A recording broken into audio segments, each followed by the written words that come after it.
Di video kali ini Bapak Ibu kita akan membahas update terbaru untuk teman-teman guru yang belum paham mungkin terkait kurikulum Merdeka. Salah satunya adalah jenis rapor. Nah, ini menarik Bapak Ibu karena di kurikulum Merdeka ini ada 2 rapor yang akan didapatkan oleh siswa. Kalau kurikulum kemarin kan hanya ada 1 ya. Nah, apa saja itu? Yang pertama adalah rapor intrakurikuler. Ya, seperti dengan kurikulum 2013 dan kurikulum sebelumnya, rapor intrakurikuler ini adalah rapor hasil belajar mapel, setiap mapel ya, seperti itu. Nah, di kurikulum Merdeka Bapak Ibu ada tambahan nih, yaitu rapor proyek penguatan profil pelajar Pancasila. Ini akan kita bahas lebih jauh nanti. Nah, kalau rapor kurikulum Merdeka kan diberikan per semester Bapak Ibu. Setiap 6 bulan, setiap peserta didik selesai semester diberikan rapor hasil belajarnya. Nah, kalau rapor proyek penguatan profil pelajar Pancasila ini diberikan per tahun, yaitu di setiap akhir semester genap Bapak Ibu.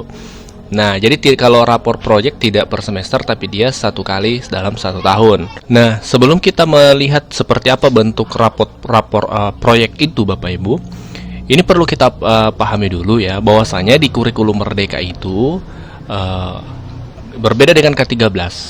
Kalau di K13 misalnya pembelajaran agama itu kan 3 jam ya. Ini untuk jenjang SMA dan akan bersama dengan jenjang SMP dan SD ya. Kalau secara jam di jenjang SMA kan agama 3, kemudian bahasa Indonesia misalnya 4. Nah, agama yang tadinya 3 jam itu dalam proses pembelajaran tatap muka atau intrakurikuler itu menjadi 2 jam saja. 1 jamnya itu dialihkan menjadi project. Makanya di sini Bapak Ibu alokasi project per tahun untuk pembelajaran agama itu 36 karena diambil 1 jam dari setiap pekan di pembelajaran tatap muka. Berarti karena kan rata-rata 1 tahun itu ada 36 pekan efektif ya.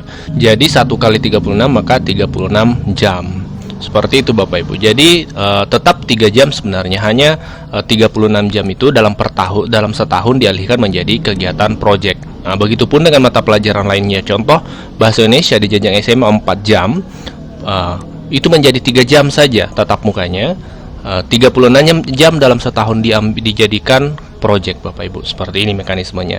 Jadi proses pembelajaran itu terbagi 2 di kurikulum Merdeka. Ada intrakurikuler atau tatap muka seperti biasa, ada kegiatan project ya, project penguatan profil pelajar Pancasila.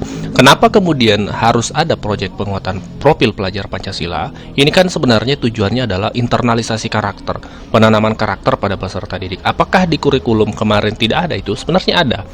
Nah, hanya di kurikulum Merdeka ini yang kami pahami dan yang kami analisa dari beberapa webinar yang kami ikuti, itu dipertajam internalisasinya atau penanaman karakternya, yaitu tidak sebatas penyampaian teori, tidak sebatas dalam proses pembelajaran, tapi langsung dalam prakteknya Bapak Ibu, yaitu praktek mengerjakan project ini Bapak Ibu. Jadi ketika siswa mengerjakan project ini secara bersama-sama Bapak Ibu, karena pengerjaannya secara berkelompok ya, otomatis akan terbangun semangat bekerja samanya, semangat kebinekaannya ya, kemudian semangat gotong royongnya dan karakter-karakter lain yang ada dalam penguatan proyek pelajar Pancasila. Jadi penanaman karakter ini dilakukan secara praktek langsungnya, tidak sebatas disampaikan, tidak sebatas ceramah dan sebagainya Bapak Ibu, tapi langsung dalam praktek yang menumbuhkan karakter-karakter pelajar Pancasila itu, kebinekaan, gotong royong, religius, bernalar kritis, kemudian karakter kreatif, karakter beriman dan sebagainya Bapak Ibu ya. Jadi ada 6 karakter yang ada dalam karakter utama dalam proyek penguatan profil pelajar Pancasila Bapak Ibu. Nah, karena terbagi 2, ada intrakurikuler dan ada proyek, maka rapornya juga Bapak Ibu ada 2, yaitu tadi ya, yaitu ini ya, rapor intrakurikuler dan rapor proyek profil pelajar Pancasila Bapak Ibu. Nah, seperti apa tampilan rapor itu ya? Kita mulai dari rapor kurikulum Merdeka. Nah, seperti ini sudah pernah kami bahas Bapak Ibu ya. Ada identitas, di bagian identitas ada penambahan fase ya. Ini kami ambil contoh SMP. Kalau SMP fase D. Kemudian laporan hasil belajarnya itu tidak lagi terbagi ke pengetahuan, keterampilan ya, tidak.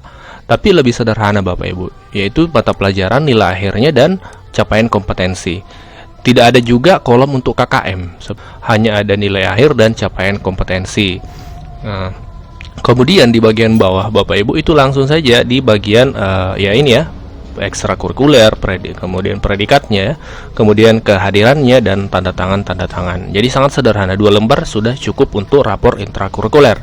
Ini berbeda dengan rapor K13 kemarin ya, yang bisa sampai 4 halaman karena 1 halaman untuk pengetahuan, 1 halaman untuk keterampilan dan seterusnya. Nah, ini adalah rapor intrakurikuler. Nah, untuk rapor project ya, Bapak Ibu, rapor project itu tampilannya seperti ini Bapak Ibu. Ini agak blur ya, agak kabur. Jadi dia ada identitas ya, tetap ada identitas di bagian data, dia bagian atas. Kemudian kegiatan 1 atau project apa ya. Kemudian nah di bagian bawah ini kegiatan 1 beserta kriteria-kriteria Bapak Ibu ya. Kemudian nilainya. Jadi hanya tampilan sederhana seperti ini.